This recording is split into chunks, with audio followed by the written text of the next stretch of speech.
Shalom dan salam sejahtera. Bacaan Renungan Harian 19 Agustus 2026, Rabu. Tema, agar kita tidak lupa. Mari berdoa.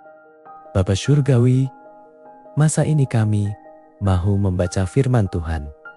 Kami memohon, biarlah kiranya Roh Kudus Bapa masuk ke dalam hati dan pikiran kami, agar kami bersedia menerima firman-Mu. Dalam nama Yesus, kami berdoa. Amin. Tajuk Bacaan, Gemuruh Perang tahun 1886.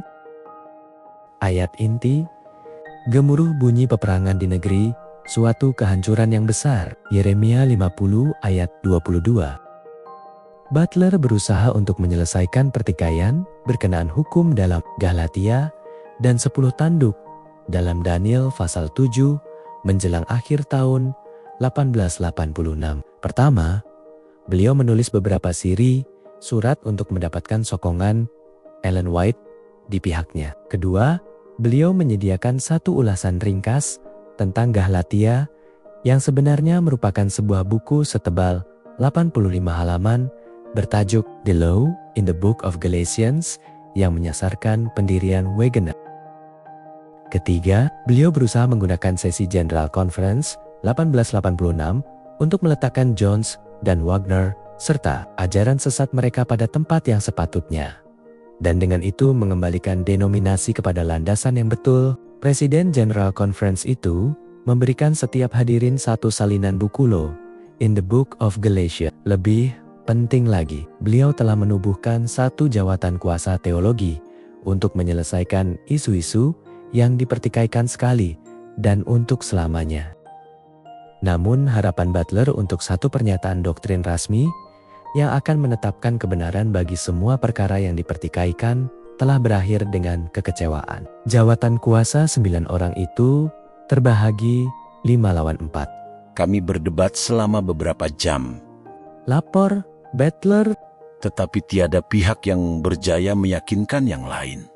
persoalan seterusnya, katanya, Ialah sama ada kami patut membawa perkara ini ke persidangan dan mencetuskan pertengkaran terbuka yang besar.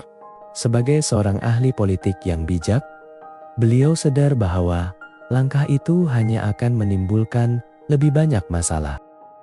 Baik Butler maupun Ellen White kemudian akan melihat kembali sesi General Conference tahun 1886 itu sebagai persidangan yang mengerikan. Butler menyifatkan bahwa persidangan itu merupakan salah satu yang paling menyedihkan yang pernah dihadirinya. Manakala Ellen White menyebut bahwa Yesus berduka dan disakiti dalam peribadi umatnya. Beliau sangat terganggu dengan kekasaran, kurangnya hormat, dan tiadanya kasih yang simpati antara saudara seiman. Dinamik dalam persidangan Minneapolis sudah pun berlaku. Mangsa paling serius dalam persidangan tahun 1886 itu ialah D.M. Kenwright, seorang penyokong kuat pendirian Butler berkenaan hukum. Nampaknya beliau menyadari bahwa pendirian tradisional Adventisme mempunyai kelemahan. Beliau sadar bahwa Butler dan rakan-rakannya mengagungkan hukum melebihi Kristus. Tetapi daripada menerima pandangan Waggoner bahwa hukum 10 perintah membawa manusia kepada Kristus, Kenwright memilih untuk menolak kedua-duanya, baik Adventisme maupun hukum, dan akhirnya menjadi penentang paling lantang terhadap denominasi ini. Tidak ada topik yang lebih penting daripada meninggikan Yesus. Pimpinlah kami ya Tuhan, saat kami merenungkan sejarah Adventis dalam memahami tempat Kristus dalam kehidupan kami. Demikianlah bacaan renungan kita hari ini. Tuhan memberkati kita semua. Amin.